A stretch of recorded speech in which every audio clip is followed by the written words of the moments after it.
Azim Premji university की state of working India 2026 की report में यह सामने आया कि इंडिया में 15 से 25 साल के लगभग 40% ग्रेजुएट अनएम्प्लॉयड हैं और 25 से 29 साल के ग्रेजुएट्स में भी हर 5 में से एक ग्रेजुएट के पास जॉब नहीं है। लाखों ग्रेजुएट्स जॉब की तलाश में हैं, लेकिन कंपनीज का कहना है कि उन्हें स्किल्ड कैंडिडेट्स ही नहीं मिल रहे। प्रोग्रामिंग सीखी, असाइनमेंट कंप्लीट किए, सीजीपीए मेंटेन रखा, फिर भी इंटरव्यू के बाद जवाब मिलता है आप अभी इंडस्ट्री के लिए रेडी नहीं हैं। हम सब बचपन से एक बात सुनते आ रहे हैं, अच्छे से पढ़ाई कर लो, डिग्री ले लो, फिर जॉब मिल जाएगी, लाइफ सेट हो जाएगी। लेकिन रियलिटी में ज्यादातर लोगों के साथ ऐसा नहीं होता। कुछ साल पहले तक कंप्यूटर साइंस और आईटी को सबसे सिक्योर करियर माना जाता था, लेकिन आज एआई के बाद उसको लेकर भी नए सवाल उठने लगे। अगर स्टूडेंट्स ने वही किया जो उन्हें सिखाया गया तो फिर प्रॉब्लम कहाँ है? कुछ लोग कहते हैं एआई जॉब्स खा रहा है, कुछ कहते हैं प्रॉब्लम स्किल्स की है। जब तक एक स्टूडेंट डिग्री कंप्लीट करता है तब तक इंडस्ट्री बदल चुकी होती है, टेक्नोलॉजी बदल चुकी होती है और कंपनीज की एक्सपेक्टेशन भी।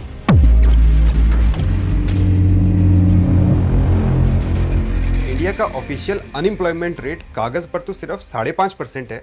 दुनिया की बड़ी इकोनॉमीज के कंपैरिजन में काफी लोग सुनने में अच्छी खबर लगती है, लेकिन ये नंबर 3 चीजों के बारे में नहीं बताता: अंडर एम्प्लॉयमेंट, इनफॉर्मल वर्क और job quality. National unemployment rate ये नहीं पूछता कि ये जॉब तुम्हारे लायक है भी या नहीं, वो ये पूछता है कि पिछले हफ्ते काम मिला या नहीं। हाईवे पर चाय बेचने वाला एम्प्लॉयड काउंट होता है, इंजीनियरिंग डिग्री वाला बाइक पर फूड डिलीवरी करता हुआ भी एम्प्लॉयड काउंट होता है। इंडिया में यंग ग्रेजुएट का अनएम्प्लॉयमेंट रेट नेशनल एवरेज से काफी ज्यादा है। मतलब जितना ज्यादा पढ़े लिखे हो, इंडिया में जॉब मिलना उतना ही मुश्किल। जरा सोचिए, एक डिग्री जो हमने इसलिए की थी कि हमारा फ्यूचर सिक्योर होगा, लेकिन उसकी कोई खास वैल्यू ही नहीं है। सबसे इंटरेस्टिंग बात यह है कि यह सिर्फ अनएम्प्लॉयमेंट की प्रॉब्लम नहीं है। एक तरफ कंपनीज वैकेंसीज फिल नहीं कर पा रही और दूसरी तरफ ग्रेजुएट्स को जॉब नहीं मिल रही। दोनों बातें एक ही वक्त पर सच हैं। इसी कॉन्ट्राडिक्शन को इकोनॉमिस्ट स्किल्स मिसमैच कहते हैं और आज इंडिया की अनएम्प्लॉयमेंट का एक बड़ा कारण यह भी है। लेकिन अगर आप सोच रहे हैं कि इंडिया का अनएम्प्लॉयमेंट क्राइसिस सिर्फ स्किल गैप की वजह से है, तो पिक्चर उससे काफी बड़ी है। स्किल्स मिसमैच इस कहानी का सिर्फ एक हिस्सा है। असली वजह समझने के लिए हमें पूरे सिस्टम को देखना पड़ेगा। चलिए इसको ओवर सिंप्लीफाई नहीं करते। इंडिया में अनएम्प्लॉयमेंट एक रीजन की वजह से नहीं है, ये मल्टीपल स्ट्रक्चरल प्रॉब्लम्स का ढेर है। इंडिया हर साल वर्किंग एज पॉपुलेशन में लाखों लोग जोड़ता है। इकोनॉमी भी जॉब्स बनाती है, लेकिन उतनी स्पीड से नहीं। इसको ऐसे समझिए, रनर्स बढ़ते जा रहे हैं, लेकिन ट्रैक का साइज वही का वही है। और इस रेस में सिर्फ शहर ही नहीं, अनएम्प्लॉयमेंट का एक बड़ा रीजन है रूरल इंडिया में खराब होती जॉब कंडीशंस। सिर्फ शहरों में नहीं, दूसरी तरफ एजुकेशन भी अपना काम गलत डायरेक्शन में कर रहा है। इंडिया अब हर साल इतने ग्रेजुएट्स बना रहा है कि इकोनॉमी उन्हें स्किल्ड रोल्स में एब्जॉर्ब नहीं कर पा रही है। ज्यादा डिग्रीज हैं, लेकिन उतनी जॉब्स नहीं है, और जो जॉब्स क्रिएट होनी चाहिए थी वो भी बहुत कम है। हमने सर्विसेज और आईटी सेक्टर में ग्रो किया, लेकिन मैन्युफैक्चरिंग, जिसमें सेमी स्किल्ड और स्किल्ड वर्कर्स एब्जॉर्ब होने चाहिए थे, कभी उतनी तेजी से एक्सपैंड ही नहीं हुआ। फिर इस सब के बाद ग्लोबल अनसर्टेनिटी की मार लगती है। जब भी दुनिया में अनसर्टेनिटी आती है, ग्लोबल स्लोडाउन, बढ़ती कॉस्ट या फिर वॉर्स जैसी इंटरनेशनल डिस्टर्बेंसेस, इन्वेस्टर्स के अंदर डर बन जाता है। और Indian companies, specially IT, startups, exporters, ये सब पहले हायरिंग रोकती हैं और वेट करती हैं सिचुएशन के ठीक होने का। इसी डर का सबसे ज्यादा असर पड़ता है फ्रेशर्स पर। मिनिमम 2 साल का एक्सपीरियंस चाहिए एंट्री लेवल जॉब के लिए। फ्रेशर्स के पास जॉब नहीं तो एक्सपीरियंस कहां से आएगा, और एक्सपीरियंस नहीं तो जॉब कैसे मिलेगी? ये क्लोज लूप है और इसी ट्रैप में सारे ग्रेजुएट्स फंसे हुए हैं। और जिनके पास स्किल और एक्सपीरियंस दोनों हैं, उनके सामने भी एक प्रॉब्लम खड़ी है, ज्योग्राफी की। जॉब्स कुछ 5-6 शहरों में कंसंट्रेटेड है, लेकिन हर किसी के लिए रिलोकेट करना इतना आसान नहीं होता। हर कोई जॉब के पीछे शिफ्ट नहीं कर पाता, और जो लोग काम कर भी रहे हैं उनमें भी बहुत सारे लोगों की हालत पक्की नहीं है। इंडिया के वर्कफोर्स का बड़ा हिस्सा इनफॉर्मली काम करता है। कोई सिक्योरिटी नहीं, कोई कॉन्ट्रैक्ट नहीं, कोई करियर ग्रोथ नहीं। फॉर्मल कंपनीज भी अब कॉस्ट कटिंग के लिए गिग वर्कर्स और कॉन्ट्रैक्ट स्टाफ प्रेफर करती हैं। एक पूरा तबका ही ऐसा है जो शुरू से ही इस रेस से बाहर रख दिया जाता है। फीमेल लेबर पार्टिसिपेशन कम है, एजुकेशन की कमी की वजह से नहीं, बल्कि चाइल्ड केयर की रिस्पॉन्सिबिलिटी, सेफ्टी कंसर्न और रिजिड वर्कप्लेस नॉर्म्स की वजह से। तो जब कोई कहता है कि अनएम्प्लॉयमेंट बढ़ रही है क्योंकि एआई आ गया या फिर ग्रेजुएट्स लेजी हैं, तो वो झूठ नहीं बोल रहा, लेकिन वो पूरा सच भी नहीं बोल रहा होता। क्योंकि प्रॉब्लम एक नहीं है। Population growth, education, hiring slowdown, experience trap, manufacturing, ऐसे कई सारे रीजन मिलकर इस क्राइसिस को बनाते हैं। लेकिन इन सब का असर इंडस्ट्री पर एक जैसा नहीं पड़ता। सबसे ज्यादा सवाल आज इंजीनियरिंग स्टूडेंट को लेकर उठते हैं कि कंप्यूटर साइंस अब भी उतना ही सेफ करियर है या मैकेनिकल, सिविल और इलेक्ट्रिकल जैसी कोर ब्रांचेस ज्यादा सिक्योर हैं। जोसा 2026 की काउंसलिंग में एक ऐसा ट्रेंड देखने को मिला जिसने सबको हैरान कर दिया। आईआईटी दिल्ली में सिविल इंजीनियरिंग की ओपनिंग रैंक पिछले साल लगभग 3000 था, जो इस साल ऑल इंडिया रैंक 180 हो गया। आईआईटी बॉम्बे में भी सिविल इंजीनियरिंग का ओपनिंग रैंक 2600 से सीधे 385 तक आ गया। मतलब कुछ टॉप रैंक्ड स्टूडेंट्स ने नए आईआईटीज में कंप्यूटर साइंस लेने के बजाय पुराने आईआईटीज में सिविल इंजीनियरिंग को चूज किया। अब इसका मतलब ये नहीं कि कंप्यूटर साइंस ने अपना चार्म खो दिया। ये ट्रेंड सिर्फ कुछ टॉप आईआईटीज में देखने को मिला और इसके पीछे एक नहीं कई वजह हो सकती है। कुछ एक्सपर्ट्स इसे इंडिया के इंफ्रास्ट्रक्चर बूम से जोड़ते हैं। कुछ कहते हैं कि आईआईटी बॉम्बे और आईआईटी दिल्ली जैसे इंस्टीट्यूट की ब्रांड वैल्यू ब्रांच से भी इंपॉर्टेंट होती है। और कुछ मानते हैं कि एआई के बाद सॉफ्टवेयर जॉब्स को लेकर अनसर्टेनिटी ने भी स्टूडेंट की सोच को बदला है। लेकिन जब हम पूरे जॉब मार्केट को देखते हैं तो पिक्चर और भी ज्यादा इंटरेस्टिंग हो जाती है। रिसेंट हायरिंग साइकिल में आईटी कंपनीज ने कैंपस हायरिंग स्लो की, स्टार्टअप्स ने रिक्रूटमेंट कम किए और एआई ने routine coding, repetitive software work को ऑटोमेट किया। तो ऊपर से देखने में लगता है कि सबसे ज्यादा प्रॉब्लम कंप्यूटर साइंस में है, लेकिन यहां सिचुएशन थोड़ा कॉम्प्लिकेटेड है। मैकेनिकल और सिविल ग्रेजुएट्स की सिचुएशन भी उतनी आसान नहीं है। फर्क सिर्फ इतना है कि उनकी प्रॉब्लम दिखती कम है। ज्यादातर मैकेनिकल और सिविल ग्रेजुएट्स अपनी ब्रांच में काम ही नहीं करते। कोई आईटी सर्विसेज में चला जाता है, कोई गेट या पीएसयू की तैयारी करता है, कोई यूपीएससी या एमबीए की तरफ बढ़ जाता है।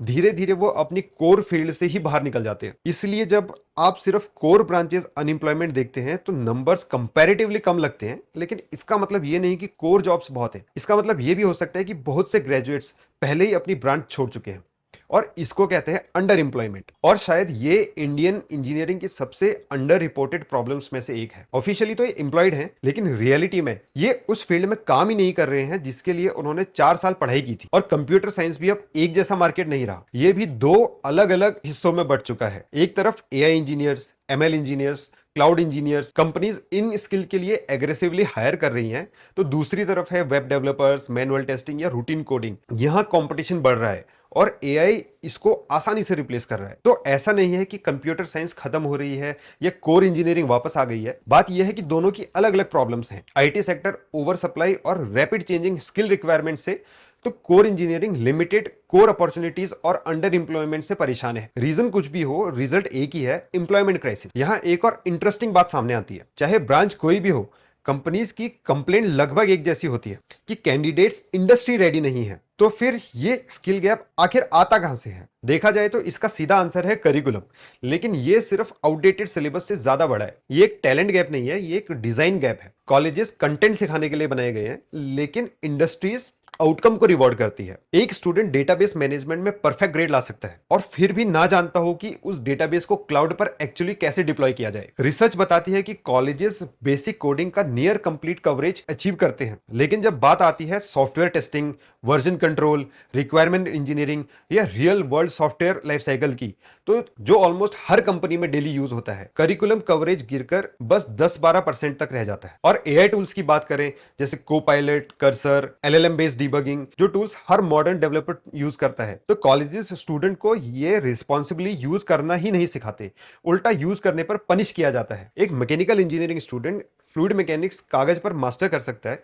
और ग्रेजुएट हो सकता है बिना कभी सीएफटी सिमुलेशन या इंडस्ट्री ग्रेड सॉफ्टवेयर टच किए। मैन्युफैक्चरिंग इंडस्ट्री 4.0 में शिफ्ट हो चुकी है, automation, robotics, IoT, smart sensors, लेकिन बहुत से कॉलेज लैब अभी भी दशकों पुराने मैनुअल मशीन पर चलते हैं। इंडस्ट्री फ्यूचर में चली गई, लेकिन लैब अभी भी पुराने जमाने में रह गई। अगर एक लेवल और नीचे जाकर देखा जाए तो सबसे पहली प्रॉब्लम है स्पीड की। टेक्नोलॉजी हर महीने बदल रही है, नए फ्रेमवर्क, नए टूल्स और नए वर्कफ्लोज आ रहे हैं, लेकिन यूनिवर्सिटीज का सिलेबस ऑफिशियली अपडेट होने में अक्सर 3 से 5 साल लग जाते हैं। और जब तक नए करिकुलम अप्रूव होते हैं, जिस टेक्नोलॉजी को सिखाने के लिए वो बनाया गया था, इंडस्ट्री उसे कब का आगे निकल चुकी होती है। लेकिन सिर्फ सिलेबस ही प्रॉब्लम नहीं है, हमारा एजुकेशन सिस्टम भी स्टूडेंट को गलत चीज के लिए रिवॉर्ड करता है। एग्जाम्स उन प्रॉब्लम को रिवॉर्ड करता है जिनके आंसर्स पहले से पता होते हैं, क्लीन, प्रिडिक्टेबल और मेमोराइज्ड। जबकि रियल जॉब्स में सिचुएशन बिल्कुल अलग होती है। वहां लेगेसी सिस्टम्स मिलते हैं, अनक्लियर रिक्वायरमेंट्स होती है, बग्स होते हैं, डेडलाइंस होती हैं और हर दिन नए चैलेंजेस होते हैं। कॉलेज सर्टेनिटी सिखाते हैं लेकिन इंडस्ट्री अनसर्टेनिटी पर चलती है और इसी गैप को और बड़ा बना देता है इंडस्ट्री एक्सपोजर की कमी। बहुत से प्रोफेसर्स पीएचडी कंप्लीट करते ही क्लासरूम में आ जाते हैं बिना उस इंडस्ट्री में काम किए जिसके लिए वो स्टूडेंट को प्रिपेयर कर रहे होते हैं। इसके लिए उनके पास थ्योरेटिकल नॉलेज तो होती है लेकिन रियल प्रोजेक्ट और इंडस्ट्रियल वर्कफ्लोज का प्रैक्टिकल एक्सपीरियंस नहीं होता। और मान लीजिए कॉलेजेस